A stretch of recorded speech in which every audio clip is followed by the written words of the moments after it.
Now, I'm very much of a free speech kind of guy. I'm happy to advocate for any actual rights that we have and defend against legitimate tyranny wherever it might be found.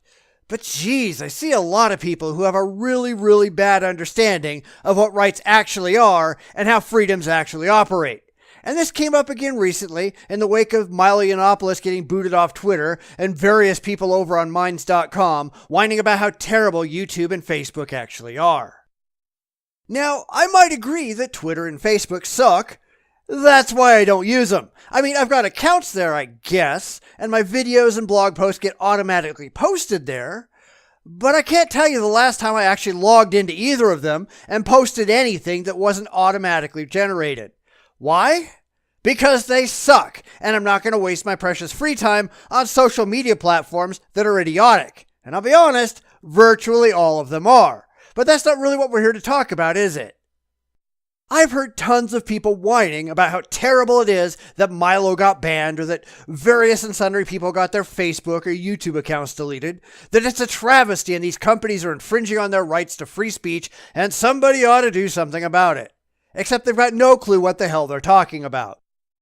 See, most of these people have never read the First Amendment. They have no clue what it actually says. So here you go.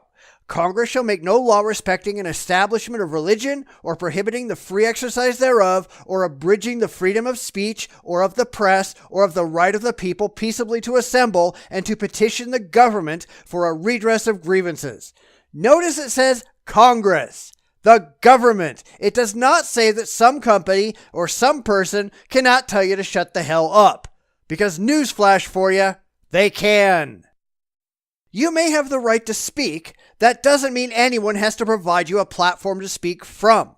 Twitter and Facebook and YouTube are all private companies. You have no right to use them. They allow it as part of their business plan. They can rescind that at any time they want for any reason they want, and there's nothing you can do about it. Just because you want to use their platform doesn't mean you actually have any right to do so.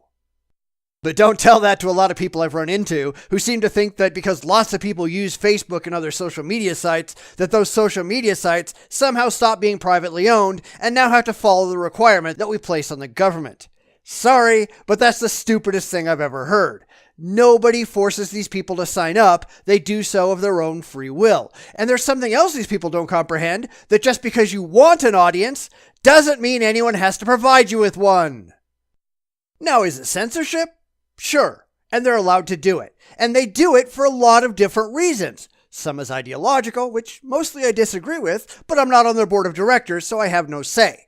But lots of it is financial. They kick people off or block their content because if they don't, they may potentially lose money. And that's what these companies are in business to do, make money. And it amazes me how many people have no clue what businesses actually exist for.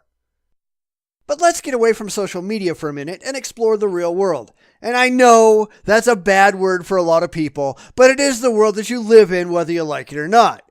You can go stand on your soapbox on a street corner and spout off all you like. But when you try to drop your box on my lawn, watch out because you're going to get kicked off. I will fight to the death for your right to speak freely, but I've got no obligation whatsoever to give you a place to speak. I just don't.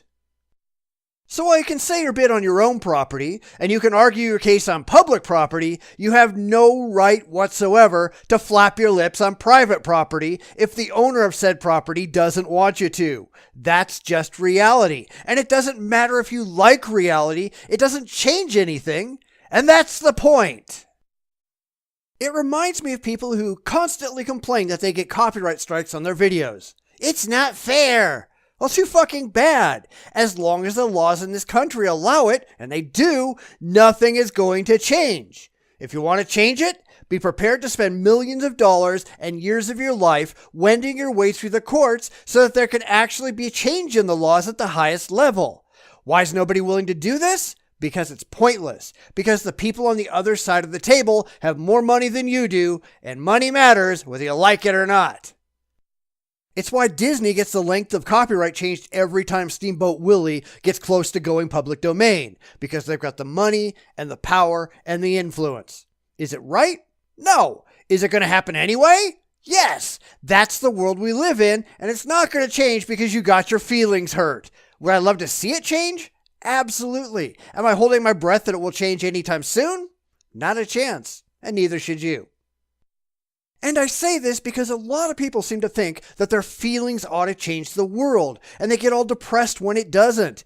The world isn't fair. It never has been, and it never will be. And I'm not saying don't complain. I'm saying have some reasonable expectations for your complaints. Don't pretend that because this is how you think it should be, that that's how it actually is. You're just bullshitting yourself. Finally, I want to address the really idiotic argument that I hear all the time, that people have a right to use YouTube because that's how they make money.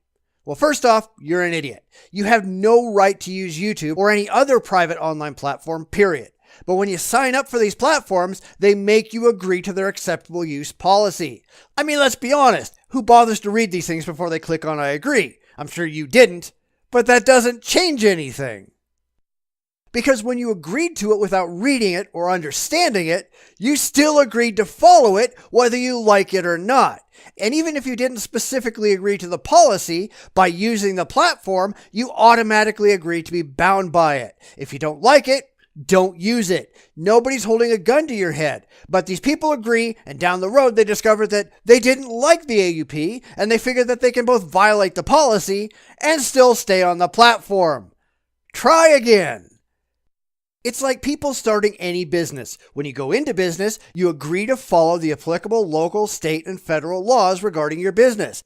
It's where all these religious assholes in their bakeries get into trouble. They think that they can have their business and then not follow the laws that their business license obligates them to follow. And they're wrong. That's why they lose. And they should, because they're stupid. See, if Facebook or YouTube or Twitter changes the rules into something you don't like and you don't want to follow, the mature adult thing is to go somewhere else. It's not to cry. It's not to shake your fist in the air and scream, "Damn you, YouTube!" That's childish. The mature, rational way to handle things is to say, I agreed to follow these rules when I got my account. If I can no longer do that, I need to close my account and go somewhere where I am willing to follow the rules. And yes, it might have some profound negative repercussions for your business model. Welcome to reality. You don't get to have your cake and eat it too. But I don't wanna is not a mature response, any more than a Christian baker gets to say, but I want to keep discriminating against gay people. Too fucking bad for you. It's not one of your available choices. Grow up and try again.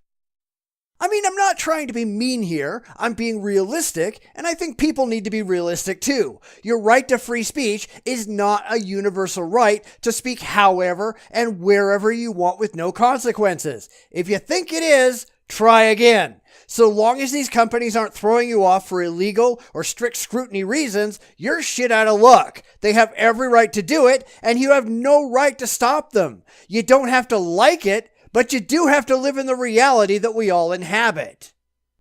And that means you need to think about what you're doing. It means that if you're going to have a business using a private company's network, you have to figure following their rules into your business plan. And if you're not willing to do that, you're being a child, and you probably shouldn't have a business to begin with. You're not entitled to use someone else's platform and not follow their rules. You're just not. And if you don't like that, feel free to find a platform whose policies you do like. Will it have less traffic than YouTube? Yes, it will. Will you make less money than you do on YouTube? Yes, you will. But that's a choice you have to make. What's more important to you, your standards or your paycheck? You don't necessarily get both.